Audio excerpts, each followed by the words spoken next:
ಇನ್ನು ದರ್ಶನ್ ಕೇಸ್ನಲ್ಲಿ ಬಹಳ ಮುಖ್ಯವಾದಂತಹ ಘಟ್ಟ ಅಂತಂದ್ರೆ ಆರೋಪ ಪಟ್ಟಿ ಸಲ್ಲಿಕೆ. ಸೊ ಈ ಆರೋಪ ಪಟ್ಟಿಯನ್ನ ಈಗಾಗಲೇ ಫೈನಲ್ ಒಂದು ಟಚ್ ನೀಡಲಾಗಿದೆ.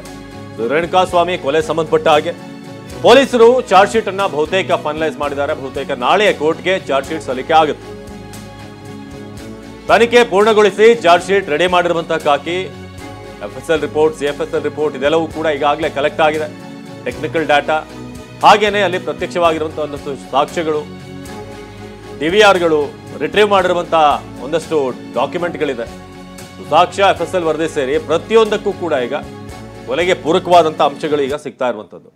ಸೊ ನಾಳೆ ಮಧ್ಯಾಹ್ನ ಚಾರ್ಜ್ ಶೀಟ್ ಬಹುತೇಕ ಇವತ್ತು ಅಥವಾ ನಾಳೆ ಒಳಗೆ ಚಾರ್ಜ್ ಶೀಟ್ ಸಲ್ಲಿಕೆ ಆಗುತ್ತೆ. ಇದನ್ನೇ ಈಗ ದರ್ಶನ್ ಪರ ವಕೀಲರು ಕೂಡ ಕಾಯ್ತಿರುವಂಥದ್ದು. ಯಾಕಂದರೆ ಇದುವರೆಗೆ ಬೇಲ್ಗೆ ಅಪ್ಲೈ ಮಾಡಿಲ್ಲ. ಚಾರ್ಜ್ ಶೀಟ್ನಲ್ಲಿ ಏನೆಲ್ಲ ಅಂಶಗಳನ್ನು ಉಲ್ಲೇಖ ಮಾಡಲಾಗಿದೆ ಅದರ ವಿರುದ್ಧ ಫೈಟ್ ಮಾಡೋದಕ್ಕೆ ಈಗ ದರ್ಶನ್ ಪರ ವಕೀಲರು ಕೂಡ ಕಾಯ್ತಿದ್ದಾರೆ.